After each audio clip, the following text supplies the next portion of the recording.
Good evening and welcome to the Joust. My name is Naggy. I'm here once again with my co-host Liam McNeil. Now, Liam, that was that film, that classic film, wasn't it? Yeah, I think it was Charlton Burton, wasn't it? Charlton Burton from the Long Eyebrow. The Long Eyebrow. Very famous movie, Jousters. If you haven't seen it, hunt it down. Hunt it down. Don't pirate it, though. We don't want to be... we don't want Charlton Burton losing out on his royalties. Go to the library and you can borrow it for free. Not many people do that. My dad was such a huge exponent of that. He used to go... He'd get 10 DVDs at a time in the library because there's no set time frame to return it either. No, you can always extend it. Yeah, it was the first time I saw Dead Poets Society. Actually came from the Newcastle City Library, I believe. I was watching Dead Poets Society at school. They made me watch it at school, which is a dangerous film to show a bunch of boys at school because you want to get on the desk and shout, seize the day, etc. And then, of course, you cry at the suicide scene, and it's hard to... Sorry, spoiler alert, but it's hard to watch a movie with your peers in high school and have a bit of a weepy. It's like when we watched Gallipoli in year 10. It's a great movie, fantastic movie. Speaking of national tragedies, Liam. Oh, my God. On par with the, with the tragedy of Gallipoli. The tragedy at the Dardanelles. Thank you, Winston Churchill. We don't like him on this show. No, we've well established. Even though I thought you would be a Churchillian sort of fella. No, it's the State of Origin, Game 1, which is, if we look at Game 1 with enough depth, we can see that it doesn't actually mean anything. It's just nothing's decided. It always rolls on to Game 2. You can't decide a series of one game. Now, Liam, we thought that if we're going to watch our very own Blues, State of Origin Blues, we need to go to the heart of New South Wales. The very centre of the state itself, the heartland, a rugby league heartland. Yeah. Not a heart ground. Which we found out was also the birthplace of Tino Fa'asuamaleaui, the Queenslander. Tino Fa'asuamaleaui, that famous orange export. Yeah, it was Orange, New South Wales. And we thought, where can we watch it in Orange? We have to go to the heart of Orange. At the home of the diggers. The home of the diggers at the Orange Ex-Services Club. Yeah, $5 schooners of Tooheys New. There was. And that was a members price. We weren't members, Justice, but we still got the members deal. And a slight golf clap when we walked in, of course. And a cheer when we walked out. It was an exciting time to watch Origin anywhere, but the game wasn't as exciting as we had hoped. Wasn't it a dud? Well, it was a bit of a dud. Absolute dud. We had a 26 to 18. Look at that scoreline. Doesn't that make you physically ill? Oh, we're retching over here. You guys can't see it. You can't see it, but we're below the table, retching at all the holes. Now, but Liam, what did we do right in that game? What did we do right? There was a couple of things we did right, Nag, and I'm glad we're focusing on that to start with a bit of positivity. I think the most thing we did right, the thing we did most right, was just say to Liam Martin, look, buddy, look, mate, get on that field, Liam. Yeah. You know what you do out there? You know what you do? What you do? You do your best impression of an Exocet missile launched from a super étendard of the Argentinian Navy in the Falklands. Yeah. And he did. He went out there throwing his shoulders around. We needed to wrestle back the lead, and we put on Liam Martin, the most blue man out there. Someone check his veins for blue blood, because I think he's got it. He does. And you know where that stems from?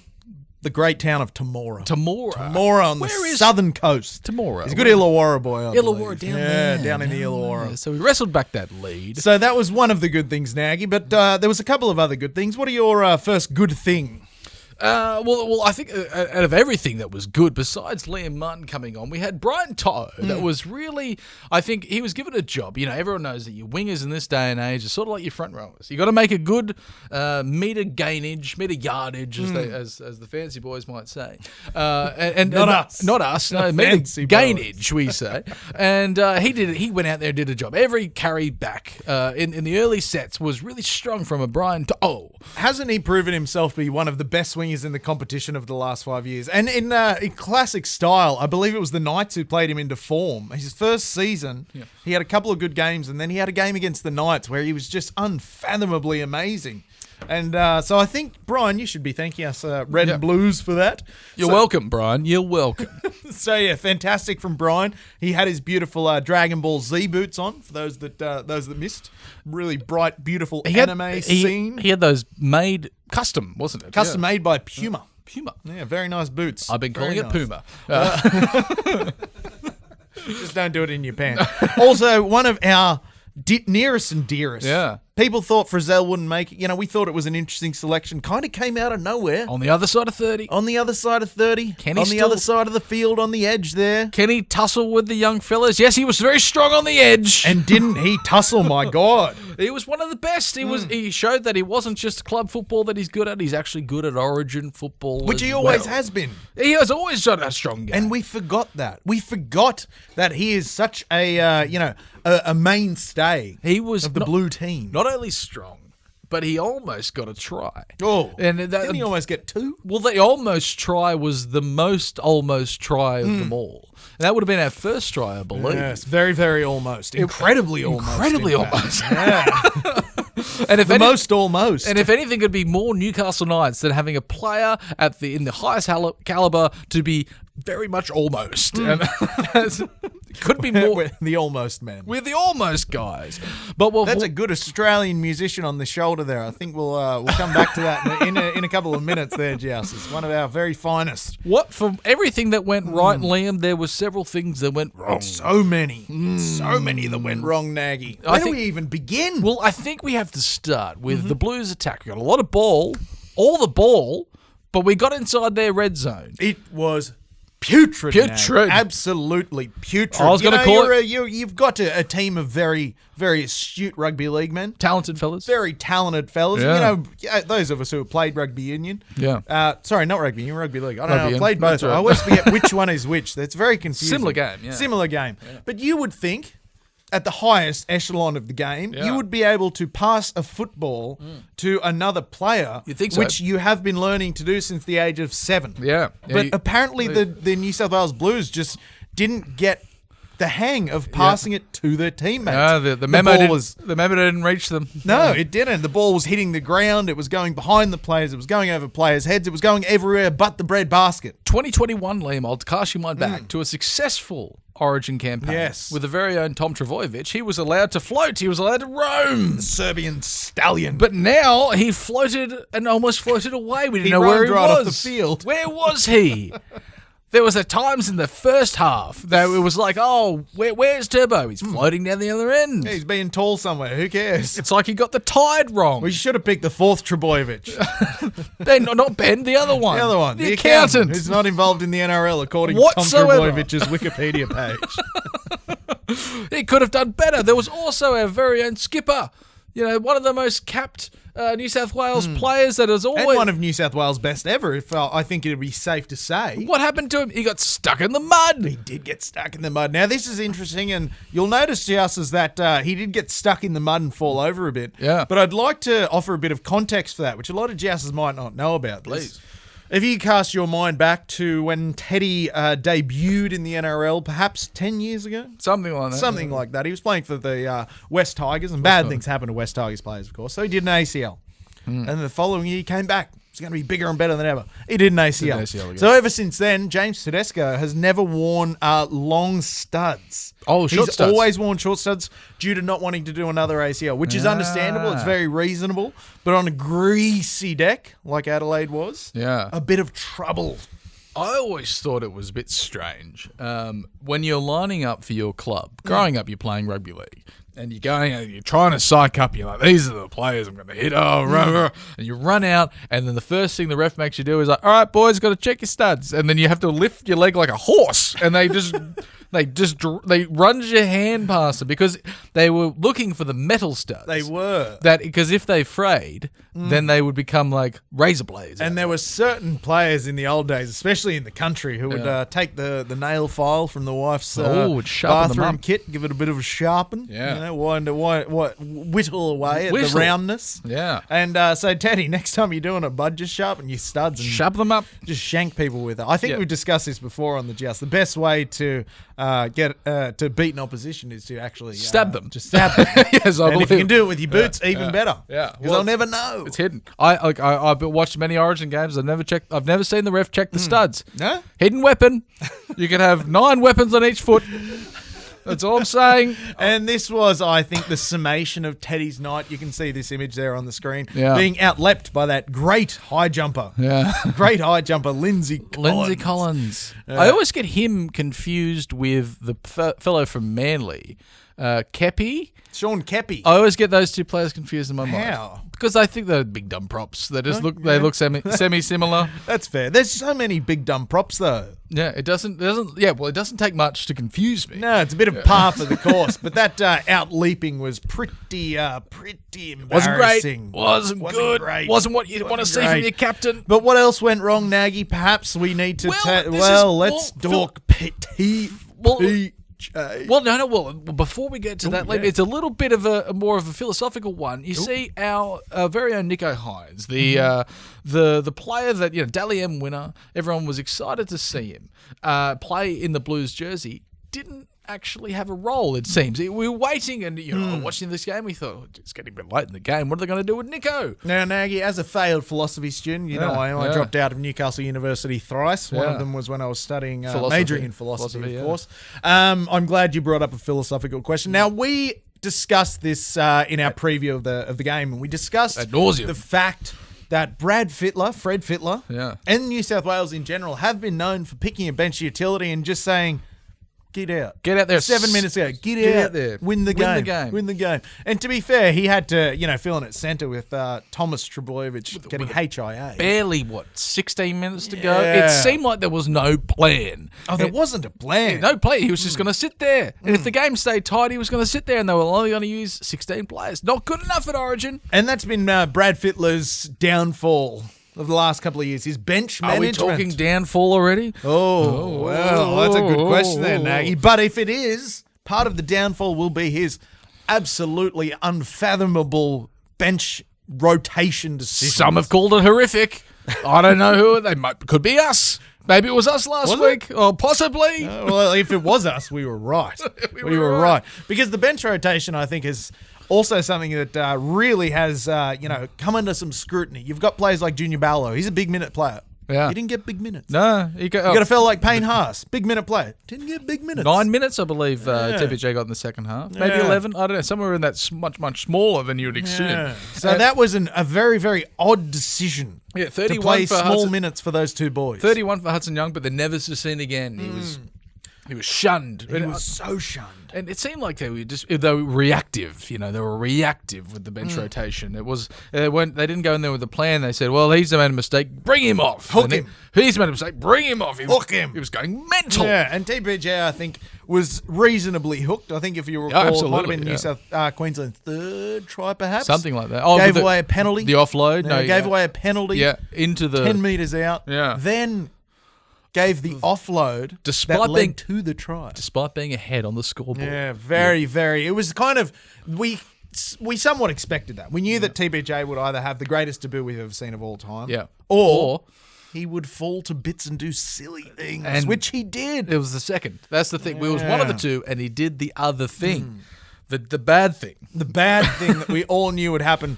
But we can't. The worst bad thing, please, I'm gonna rant and rave about this. Tom Gilbert. 11 minutes to go. Sent to the sin bin. I don't know. No, it wasn't Gilbert. Was it Gilbert? No, it wasn't Gilbert. It was Gilbert. Flegler? Flegler. It was one of those madmen. Gilbert did his shoulder. I did, yeah. Thomas Flegler.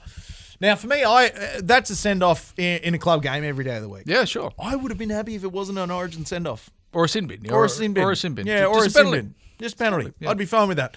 But Thomas Flegler gets sent off. Did I get it right? Was it? Yeah, it was Flegler. Yeah. Sent off with 11 minutes to go. Yeah. Not only did Queensland get an overlap on the right-hand side to move closer to the try line, of course, they then got an overlap on the left-hand side. Yeah. How does a team with one less person play like they had one extra person? How does that happen? Not only once, but twice. Has anybody checked if all the Queensland players are magicians? We don't know. We don't know. We cannot be sure. And the most embarrassing part was that they did get penalised for having 14 men on the field. Of course, at one point by Ashley Klein, which very astute by Ashley Klein. He doesn't often get the right call, but that one was a good one. You have to count to 1 to 14 pretty quickly. Yeah. And they picked it. They picked it. That's when the magician secrets were revealed. The mask was ripped away. The mask. Remember that shit show that was on? Yeah. It was like he was revealing all the secrets. It was it was the masked magician revealing all the secrets. That's a great show. I don't know why you're saying it's shit. It was shit because it was like always on when there was like nothing else on. It was like it was like the rainy day movie that your teachers would put on. You know, always remember the Titans. But it was like it was something. It was like, oh, we need to fill this. What do we have? As soon as they'd wheel in that VCR and television setup on the stand. Remember the Titans. Was that your school movie as well? Remember the Titans? Yes, I think Shrek was involved. Shrek always, at one point in time. Yeah, it was the rainy day sport movie. Yeah, breaking the magician's code. There we are. Right. I always thought the mask looked kind of Lovecraftian. Look at the mask. Looks like the mask of Cthulhu. This was primetime television, guys. It would have come straight after Hercules and right before Xena Warrior Princess. Boy, hasn't Kevin Sorbo really turned out to be a bit of a dick? A lunatic Christian, I believe. Lunatic.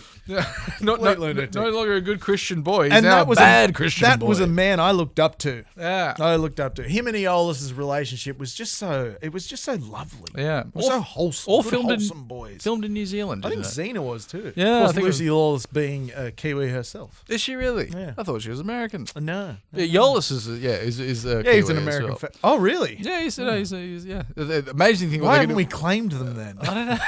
What? Bring back Aeolus. Yeah. He was good. Anything to not talk about the state of origin game one. There's also a thing about, when you've got a person in a character, you've got two characters in this show, Hercules. Gabrielle was Xena's sidekick. Of course, but then also Xena's a little bit different because she's human, but Hercules is like a son of a god, demigod, or whatever you want to call him. He basically can't be hurt, so you need to find something that either hurts him or otherwise it's just Aeolus in trouble. That seems to be the storyline of most of the things, because it's like they did introduce other gods as well. Yeah, early on in that series, they had the actor. Tell us more. The actor Anthony Quinn played Zeus. Anthony Quinn? Yeah. Not Dr. Quinn Medicine Woman. And also different Quinn. Different Quinn, not to be confused with the Anthony Quinn that also played The Wing for the Knights, the Storm, and New South Wales. Also not to be confused with Anthony Quinn, who I went to high school with at St. Pius. And bringing it back... He was Anthony Quinn, great fella. Yeah. But also his mother had a bit of money, which was nice, because we went to his house one day. Yeah. They had a deep fryer. I'd never been to a house that had a deep fryer. It was great. We had a chicken burger out the deep fryer. Oh, I felt like a king. Great guy. Was that the representation of wealth? A deep fryer. Yes. Yeah. Absolutely. We were just using a big old pot with some bloody oil. Yeah. He actually had a machine. It had the basket. You put it in. Drop it in the basket. Yeah. Great basketball player. A really good basketballer. There's also Anthony Quinn. There's another one? No, the same one. Okay. The same actor. Well, not the Newcastle one. No. The actor, Anthony Quinn. He was in the movie The Maltese Falcon. The Maltese Falcon. The Mario Finnek film. Well, exactly. And then Mario Finnek was the most Maltese guy in the entire world. So he got was called the Falcon from the Maltese Falcon film. And there is the lineage of the bonk on the noggin, the ball becoming the Falcon. Started from Anthony Quinn, who appeared in Hercules. Yeah. Who I can't remember what we said with Hercules before that, but it's all tied in together. It's all like a rich casserole where everything comes together. Everything comes back together. But Liam, we can't keep reflecting. We can't look back. We must look forwards, not backwards. Backwards, not forwards. Twirling, always twirling, Liam. Look at that. Doesn't that make you ill? Yuck. City, the brown turd-coloured river. Where there is game one, there is also game two. By design. Out of a 3-game series, there must be a game 2. And a game 3 as well, but that can sometimes be disappointing. But huge news out of the Blues camp. Oh, enormous news, Naggy. You heard it here first, Justers. Except by tomorrow when it gets released, you'll be the last people hearing about it, because all the other media outlets have covered it. 28 Murdoch hours shills. 28 hours old news. Nathan Cleary has done his hamstring and he is out of game 2, possibly game 3, but we're going to say he's out for the rest of the season. Series. Now, this is huge, Naggy. Nathan Cleary's been the man that Brad Fittler has built the team around the last few years. Loves him. The whole Penrith theme. He's kind of been the touchstone of the Penrith theme. Now, this is, as you mentioned, huge news, because there isn't, in my humble opinion, one distinct selection that will work. We want to talk about, Naggy, some concepts, some ideas, some maybe combinations, pairings. Yeah. We know Brad Fittler loves the clubland pairings. Well, he starts with he picks New South Wales by starting with Penrith and then removing a few players, and then of course going next to the Roosters, and then removing between Brandy Alexander and Brad Fittler. It's amazing there's any non-Penrith and Roosters players at all. In fact, 2.5 teams basically making up Origin. But now we've taken away Cleary, which was the linchpin, the thing that held the team together. Happy Coruscant is there, and Jerome Luai is there, and To'o and Crichton, and Isaiah Yeo. He's also quiet. Yeah, it wasn't magnificent. Yeah. Far from magnificent. Far from glorious. It was so if you take him out of the side, which he is out of the side for game 2, they have to say, well, who's going to come in? Who's going to come in now? With also another player returning. Yes. In Latrell Mitchell, straight in the side. Latrell Mitchell's coming straight back in the side. Straight swap for Thomas. Now, does Freddie look at this side and think, well, I like Penrith. It's my brand new car. It's my brand new model. It drives really quickly and looks really good. But now the bloody gearbox is blown up. You wouldn't believe it. The alternator's gone. But luckily, I've got the Camaro in the driveway. We can just it's an older model. It's mainly a 1990. We can wheel that out. Just a couple of tweaks. That still drives pretty well. Just get some fresh oil in there. Will we see the likes of Adam Reynolds, Dylan Walker? No. Damien Cody Cook. Walker. Sorry, I said Dylan Walker. Cody Walker. Yeah, fire Dylan Walker into the sun. Get rid of him. Cody Walker. Damien Cook. Will we start to see a whole new axis? A whole new axis that the team will work around. I personally, and you said this in game 1, and we said this in game 1. We did. The two-hooker solution. So maybe I think Damien Cook comes back. I think that's a good idea. Yeah. The Reynolds-Walker situation intrigues. Yeah. I think that's, does it tickle the fancy? Idea. It tickles the fancy. Yeah. It They're touches all the old. dangling fancy and just gives it a browse. They are all old. 46 years old. My only concern about Adam Reynolds is that he winces every time he moves his body. And in the arena, the cauldron of Origin, I don't think a wince is a good look. Not a great look. No. But now, does it work? Does the moving parts all turn? Yes, they do. Absolutely. Yeah. Now, one thing I will say, in defense of Jerome Luai, our 5'8" in game 1, he was pretty decent. We forgot to mention him in the good things that went good. Yeah. But I thought Jerome Luai actually had a pretty decent game when Cleary for some reason went missing. Yeah. Luai was trying his best. He was mucking around. He was having a bit of fun. But do we see maybe... But do we like Nicholas? Well, that's the other. Do we see the very own Naggy Liam winner, Nicholas Hines, with Jerome Luai? Or do we see Bulldogs superstar Matt Burton with Jerome Luai? Or do we see Nicho Hines and Matt Burton together? Or do we see Matt Burton in for Tommy Turbo? I don't know. I'll call up Matt Burton's great grandfather, Charlton Burton, see what he thinks. He wasn't his great. He was just a great man, grandfather. But I'd love to see Cody Walker. I know it's been discussed. Or it hasn't been discussed much, Cody Walker. I think Cody Walker would be fantastic. I think so too. He'd be great. Again, he's got that edge about him, that mongrel in him. He likes getting a bit dirty, throwing some elbows. And mushing faces into the ground. The only fear that I'd have is because did he play with Nicho Hines in the Indigenous side? Potentially. Because if he didn't, I would be so frightened to introduce Cody Walker to a new player that he hasn't played with before because he's probably going to hate him. He just seems like they've got this... He's got a heart full of hate. He's got so much anger, which I want to unleash onto the Queensland side. If it was up to me, I would bring Reynolds straight on that side. I'd say, Cody, come back. Right. And Damien, hey, you two, everyone come in. All you Penrith players, bugger off.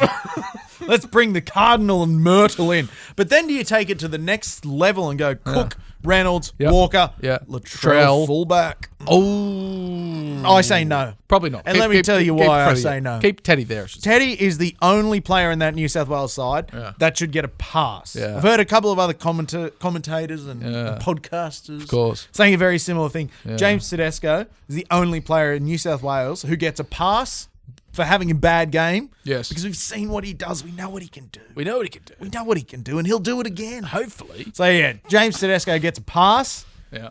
All other players, maybe not. We're going to take a halftime break, Jousters. Please join us for the second half for everything else we're going to say. We'll see you soon. Welcome back to the second half of the Joust. Liam, you like music. Oh, I think it's grand. Yeah, I do too. Chopin, But Bach, where can you go Dr. Dre. to watch Newcastle music? There's only one place you can go. The Hemel Station Hotel. Let's have a look at what music they have lining up for this week, possibly the next week. Look at that. Every day of the week they got music. Isn't that something? Wednesday, Thursday, Friday, Saturday, Sunday. That's how the week goes. Yep. Every week. Chronologically, The Christian calendar. The Gregorian calendar, actually. Yeah, and also followed by many of the Christians. I think Gregory was a Christian. Gregory the Christian. But Now, Naggy, yeah. you like meat. I do. And you like pastry. I do. And you love gravy. I've stolen it from you, Liam. Wanted to do a bit of a guest spot this week with the pie of the week. I did. I went to, because we travelled out to Orange. The Central West. Yeah, and on the way there, you have to go through Bathurst. Now, I was feeling a bit peckish. The home of cars. And when I was feeling a bit peckish, I thought to myself that I'm going to stop off and get a perfect meal. I inspire you, do I? Encompassed in pastry. Yeah, you have, yeah. And I thought I'll relate this back. Rather than a try of the week and do my own thing, it's more of the blues in general. Now, this is from Bernard's Bakery in Bathurst, which works beautifully for alliteration. Love a bit of alliteration when it comes to a bakery. Bernard's Bakery in Bathurst, and I had a pepper steak pie. Oh, I love a pepper steak pie. Yeah, not all this review will be done in alliteration, but I had a pepper steak pie. And the way that I can really communicate that back to the blues is that it was surprisingly okay for Bathurst. Now, if this was in one of the metropolitan areas of New South Wales, would it have been as good? No. But it was okay. Now, if we take the blues side and we look at them in Adelaide, an area that's not known for their rugby league. And nor should they be, and nor should we take an Origin game there again. It like the moon. It was also no atmosphere. Okay for Adelaide. Some would say quite good, surprisingly okay. But take it anywhere else, pretty average to shit. Sorry, Bernard's That's what Bakery. my missus calls me. Surprisingly okay. They're surprisingly average. No one's surprised by my averageness. That doesn't surprise anyone. So it's Bernard's Bakery, the pepper steak pie. It was surprisingly average, just like the New South Wales Blues. Was big chunks of pepper? No, steak. No, small chunks. Small chunks. It was like a mince. It was. Yeah, it was look like a mince. It was actually. peppery. Yeah, it was good. certainly peppery. That's the main focus, I guess. That's the main bits. But if you take the Blues side and you put them in Sydney, they play like that. That's very, very shit. Liam, why do we keep talking about this team that hates us so much? No. But we can talk about pies. Oh, yeah. But We Liam, like them so much. I think it might be time for that other thing to talk about. That's everything else rugby league. Time for the news. Blah, blah, blah, blah, blah, blah. Lots of things happening in the news this week, Liam. So many. It's amazing. We mentioned this a few weeks ago, but now it's really coming to fruition. It seems like this big idea, this enormous thing has been set in stone. Australia Week. Yeah. Now, Volandis, Slippery Pete, if you will, has been talking about taking rugby league to Las Vegas for a couple of years now. He said, we'll take it to Las Vegas. There's 350 million Americans who are going to love rugby league. They'll love it. Now, let's look at what Volandis' idea is currently. Okay. So what he wants to do, he's put to the world an idea that there's going to be 10 NRL games played in Las Vegas. Stop it. What they won't tell you is that that's two games per year for 5 years. So anyway, we can get rid of the idea of a magic round in Las Vegas. But Volandis, wonderful idea, groundbreaking ideas to take rugby league doubleheader and to theme it as a sort of Australia Week. Yeah. An entire week celebrating our beautiful country. And who has he chosen to headline? Music. It would have to be Cold Chisel. No, that very, very well-known Australian band, U2. U2, of course. Yeah. I believe they're from Marrickville. U2, yes. Marrickville. Yeah. U2. So wouldn't you? I remember the Joshua Tree's quite a native to Australia, isn't it? Out there in the desert. Out there in the desert, which I think, is great. You couldn't get much more Australian than U2. Sunday footy, bloody Sunday footy. That's the complete name of the song. Not many people mention that. No one knows about that except Slippery Pete. He knew and he said that's what we want. But again, as we discussed, rugby league plays in Las Vegas, and it's funny that this has come up right around a Las Vegas rugby league-esque item in the news. In the news, yeah. Oh, we're not talking this one. Not this That's- one. No. yeah, later on. Of course. Of course, they've got a player. Now, every once in a while in rugby league, there is a player that does something wrong. When you say every once in a while, most every weeks. once in a while, yeah, most days, Most of days, the calendar year, most the Gregorian days, calendar. the Gregorians, yeah, most days, the most weeks, an NRL player finds himself in absolute strife Surprise! with the law, and they have to be referred to our very good friends over at the Integrity Commission. Yeah, Jonathan Farnham and Richard Martin, Dear friends of the show. Dear friends of the show. And what happens then is the player says, "Look, I'm going to go lock myself away in the chamber of personal demons," because you can't commit a crime without saying, "Actually, I have personal demons." Now, this has been made famous for decades. Now, it's very important, Liam. Now, if you're in a licensed venue, what's your personal demon? The piss. It's alcohol, the booze, of course. the demon drop. If it's outside of a licensed venue, what's the personal demon? Mental health. Mental health. Now, and of course, if the personal demon involves drugs, it's your first time. It's a clear... Someone put it in my pocket on the tube. You wouldn't believe the opportunist policeman has caught me with my very first puff of a marijuana cigarette. I didn't even inhale, Mr. President. My first crumb of a line of cocaine, or my very first taste of delicious heroin needled into my arm. It was always the first time. Now, Mitchell Moses came out. This is, of course, Dylan Brown has done some terrible things to a woman in a pub and has been charged by police. Not for the first time as well. Well, but he got caught doing the dirty in a cubicle a couple of years back. Except this time it's just non-consensual. Hence the personal demons are waiting to come out. Except this time, Liam. This time, it's very interesting. Would you say, Naggy, that he was buy-round pissed? Well, There's exactly. a certain level of pissedness that players seem to get on the buy-round. Absolutely, because Mitchell Moses came out before this happened and said, "We have had a pact in Parramatta to lay low during buy round." I have heard over the years so many pacts from players that we're doing a booze ban where we're off the drink, where we're going to go sober for a bit. We're all growing moustaches. It never lasts. No, I've not ever seen an NRL player swear off the drink and succeed in being off the drink. Remember, Cameron Munster's off the drink, but now he's just drinking again. Yeah, That's the thing. that didn't last long for Cam Munster. It's just, you're just off the drink until someone catches you with a drink. Now, Liam, we've all been drunk, and it's not advisable. Never. It's not advisable to be pissed. Drink responsibly, Jousters. Know what your limits are. There is another level to be pissed, and that is being buy-round pissed. Bradman Best got so pissed in the buy-round that he accidentally went to Bali and built a house for a poor family.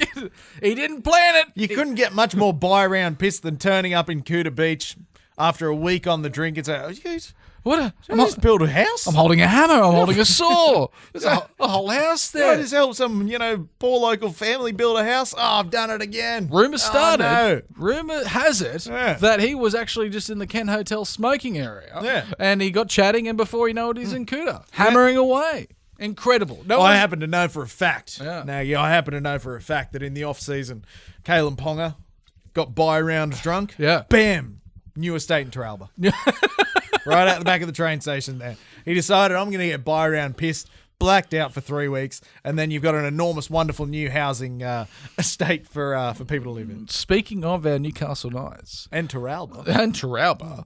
There's a brand new story coming out as of Danny Wilder, all those shills over there at the Daily Telegraph. Kerry Packers shill. And they said, look, the Knights are thinking if Adam O'Brien doesn't work out this season, they're going to look to another coach, Michael Maguire. Now, Naggy, I like to think I've got my thumb on the pulse. You do? Finger on the pulse, rather. Got my thumb on the button. If you have the thumb on the pulse, your thumb has its own pulse. So you can't do your thumb. You're listening to your own pulse. Where did this come from? Yeah. I have not seen hither or yon of this. No. Up until now. This is news to me when you brought it up to me in the run sheet. It's news to me too. Where It's did news it come to from? everyone. Yeah. Except Danny Widler, apparently. And this is the key. You see, the Newcastle Knights might say, look, Adam O'Brien's not performing at the level that we want him to. Because this is his fifth year, perhaps? Fourth, I think. Fourth, yeah. He went finals, no finals, now. And they say, look, he might be struggling to keep his job as an NRL coach. So what are we going to do if he fails? Hire another NRL coach who has failed. Who has failed. It's perfect. At several clubs, in fact. It's very in line. Because the interesting thing about Madge is that Madge always seems to have a good first year. Yeah. It's a great first year. Won the premiership in the first year with the South Sydney Rabbitohs, the yeah. Cardinal and Myrtle. Yeah. Went to Pot. Yeah. And then where'd he go to coach next? West Tigers. And then what happened to West Tigers? Well, it wasn't. Well, they finished 9th, I think. It was a good year for them. Great year for them. Well, no, the Tigers at the time were well known for finishing 9th every year. Well, he did about the same. Yeah. So and then it all went to hell. So it's interesting to see that our backup plan for a coach going to shit is another coach that has already gone to shit with several clubs. It's amazing. But there's also been quite an exciting thing that has happened. And that is a Sydney Roosters player is actually going to be suspended for foul play. Don't you love to see it, huh? Oh, you love if to it see is, it. well, if it isn't the consequences of my own actions. My God. Joseph Alcuso, Alcuso please Sawali. forgive us if we've misrepresented his name there. But you know that's when he's in trouble when they put the middle name in. Joseph Alcuso. Oh, yeah. Excuse me, to the judiciary. Now, what you'll see here, and this is something that Joseph has done before, is he likes to run with his knees. Now, all physiology will point to the fact that you do need to use your knees when you run. It's important. Just not in the fashion that you're seeing here on the screen. You run with your knees, yes. Yeah. But you don't run with your knees extended towards a player's head. Up. Yeah. Keep him down. Keep him down. I think knees up, Mother Brown. Keep him down, Mr. Suwali. I don't know where that was headed. Sorry, Joust. How many weeks is he looking at the side? 3 to 4. 3 to 4. Yeah, it's a big chunk. Especially for an incident that was not cited on the field as a penalty nor as a sin bin. Sometimes you get a sin bin and it's just they give him the fine. You know what the NRL stands for? What? National Roosters League. Oh. But he's got the ban, which is good. You know, I think it's maybe this will be the straw that broke the camel's back, and Trent Robbo will say, "No, Joseph, you're going to the Wallabies now, and you'll be happy about it." Potentially, they might just let him go. You know, rugby union get away with a bit more knee. They were sorry to see him go, and then they might say, "See you later." See you later. He was also beaten quite quickly on the outside by Josh Adokar, which all players do, but he looks slow. Oh, well, He was running the sand. Good luck to you, Joseph. We'll see you at the 2027 World Cup, wherever that may be being held. We're looking at the review, but we don't have a game to review of the Newcastle Knights first grade. We've got the game to review of the Newcastle Knights reserve grade. The knock-on effect. Also a good grade. Great grade. Knock-on effect cup, which is only be called the knock-on effect because that's where you end up if you make too many knock-ons. We played the Parramatta Eels 35-16. And What this is a not delicious scoreline. Not a team known for their wins, Liam. Yeah, in fact, they've been quite well known for their losses. But this time we thought, well, we're going to stack the team with some familiar names. Some first graders. Yeah. We've got Inari Tuala there on the score sheet. Adam Clune there on the score sheet. Lockie Miller. 5 goals from 6 attempts. He's found his crosshairs. Maybe we were right to sack Tukey. I think it's finally our sacking of Mark Tukey is coming to fruition. Yeah, fruition. Yeah. We're picking the fruits of our dear labour. But there was a couple other first graders in that squad, wasn't the there? Red Mist, The Red of Mist. course. Yeah. He started. Yeah, it was interesting. There was the thing that caught my eye about this game, Liam, was that Lockie Miller, known for playing fullback, didn't play fullback. Yeah. Started 5'8", and then he got moved to hooker. And he played the remainder of the game at hooker. Delicious hooker. Delicious. Which some might say utility. That sounds rude. Utility. We also saw Italy's own Jack Johns, the Italian pony, and and there was someone else. Also, the Druff. The Druff, as well. The Druff making his way back. Isn't it a shame that the Druff has been largely discarded after his breakthrough years? He's been playing prop down there. Oh. He's not a big prop. Oh, that's odd. But he's been playing prop. Yeah. Heads and shoulders, knees and toes, Brody Jones. Look, I recently stopped using Head and Shoulders, and wouldn't you know it, my dandruff's gotten better. I think it's any dandruff's come back. No, it's quite the opposite. In fact, I think they've just it's a steal. You think it's Shoulders? just They steal you away and they say your dandruff's going to be gone. But God forbid you forget to use me one day. comes back. Yeah, Comes back. look at these shoulders, just as free of snow. Not a fleck on them. Not a fleck to be seen. No. What do we got coming up? Then we got the Knights playing the Broncos. The horse. The horse. Second position.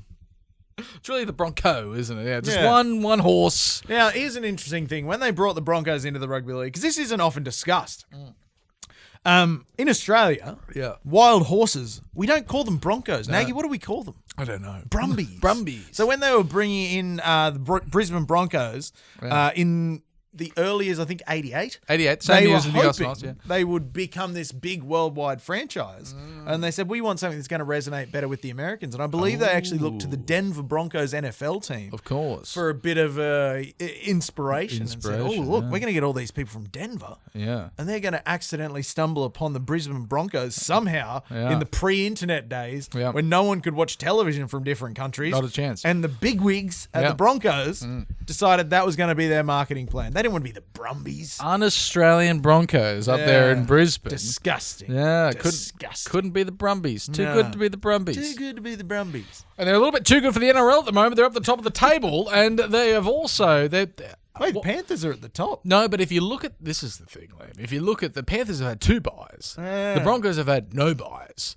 And they've managed to win 10 games, more than any other team. And if you look at the for and against for this season, just as an aside, it's really quite amazing. You'll see there in 6th positions, Canberra Raiders, for and against of -49. Yeah. You look down to the Parramatta Eels, which aren't on here, but I'm going to quote it to you anyway. I think they're in 14th, 13th or 14th.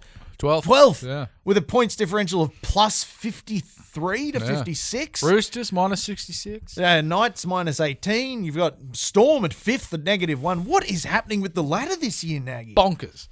Absolute bonkers. Nonsense. No one's going to know sheer rubbish. No one's going to know what's happened until a team like the Knights beats a team like the Broncos. And God, that's something that we're all hoping for. And praying and yearning. Yearning, praying. I think there's a way that we can beat them. And I think it falls into the Gregorian calendar of the Newcastle, and that's the sleeping Bronco. That is something that is nodded off. Is that what happens when it breaks its leg in the race and you got to call in the doctor and put up the white sheet and get the shotgun out? It's a dead Bronco then, isn't it? Yeah, good point. But it's you can't tell the children that. The children watching the races. You've got all the Broncos is having a nap. Having a nap. That's why they got the stretcher out. The sheets around it. That's why it's been towed off by its ankles. No, you've got all these Broncos players. They have they look at the Knights and then they think that's a winnable game. Easy beats. And then they look over the Knights and they think, Origin's What's on the horizon. Yeah. We don't want to get ourselves injured and rule ourselves out, which has happened to many players in this round. They think, let's go a little bit more conservative. Okay, that's an interesting thought, Nagy. I like it. And then the Newcastle Knights stomp home. Say, see you later. Yeah. Nice try. We pranked you. We don't usually win up there at Suncorp, especially Very against... few people do, to be fair, except in those bad Broncos years. The bad times, which I think is the good times. Well, I just hated that it was the bad times for the Broncos, and they remembered it as the worst time in everyone's lives up there. It was one bad year. Yeah, that's not a bad time. Yeah. That's just you're having a bad day because you couldn't find a park near the front door. I had a bad day today. Yeah. Is it my bad year? Possibly. It's only June. There's a few players. There's one player in particular that looks like he's going to be out. There's Lockie Fitzgibbon. Yes. But when I was watching the New South Wales Cup game, I thought, gee, Dylan Lucas looks good. Doesn't he look good? Yeah. He's a good-looking young fella. Bit of a mo there. The nice-looking mustache. Very clean-looking tattoo on his left arm. There. Looks like he comes from Cessnock. Straight out of Cessnock. Well, I was going to say, doesn't he look like Braden Musgrove, famously from Cessnock? Yeah. They might have had the same postman. But there might be another one, I think, who's been tearing it up for New South Wales. Yeah. Newcastle in the knock-on effect New South Wales Cup. Yeah. And previously was doing so for the Bears is Dainako Falau. Yeah. 100 games for reserve grade teams. Itching for a first grade opportunity. Scored 3 tries already. Dylan Lucas scored 5 tries. That is 2 men of excellent pedigree. Yeah, to bring up to the first grade side. Hopefully we'll see one of them make their debut against. Debut. I think both of them are yet to first debut. Grade debut. First grade debut. Yeah, Dylan Lucas played the trials. I like what I saw. Oh, good boy. One thing also we got our very own Kalen Ponga has announced the reverse Lockyer. There will be the reverse Lockyer will be staying. He will not be going to the Origin camp. He's given Billy Slater a call. Yep. And he says, Billy, rule me out for 2023. Now, Joust, I would like to make a huge announcement here on this podcast. You heard it first. Obviously, I called Freddie before, but I too will be ruling myself out of the State of Origin series for 2023. Billy, I'm still keen. If there's a spot, you've got my number. You mean Brad? You called Brad? No. Oh, you called Billy. I look. Liam, there's only it's $30,000 on the line. There's 17 spots available in one team. If I open myself up to both teams, Hey? 34 chances to make $30,000. 34 chances. Better than the lotto. That's all I'm saying. That's all I'm saying. And Joust, you know we love the lotto here at the Joust. The lotto. Tonight's numbers will be flashing up at the end of the show. Lockie Miller looks like he's holding that spot, that utility spot at 14 now that he's had some experience at hooker. He's had some experience at 5'8". Now, do you put him back into first grade after just 1 week of doing so? Or do you maybe give him a couple more weeks in reserve grade? Nope. Just put him back in. Love it. Love it. I want to see Lockie back. I know he had a couple of shockers, but I love him so much. I think he's wonderful. I think he's still got plenty more football to play. So much to give. Yeah. So much to offer. I'd like a bit of score predictions, Liam. Who's your score predictions for Broncos Knights? I'm picking a high-scoring affair. Yeah. Broncos have a lot of striking power. Yeah.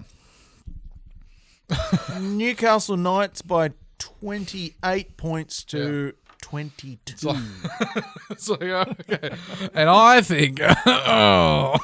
Do you think any of our listeners know who Johnny Carson No, was? Johnny Carson. No, Johnny Carson. I think it's going to be Newcastle Knights 20 to Broncos 14. Okay.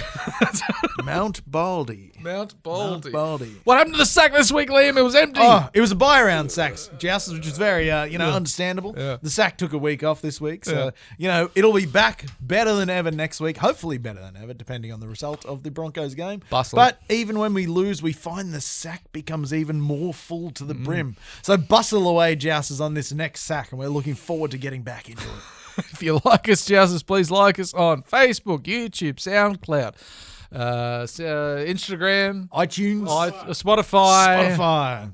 All those social Apple TV, pipes. Binge, Netflix. We're on Binge now. Primed Video, Stan. Channel 7 after Better Homes and Gardens. Yeah, right after Hazelhurst is finished. Australia's auntie. I call her Australia's mum. No, she was the auntie. We all had our own mums. Well, but then I think Hazelhurst did more raising of me. Thank you, Jousters. We'll catch you next week and to review all the Knights, Brisbane, and wonderfulness and preview game 2. We'll see you again then.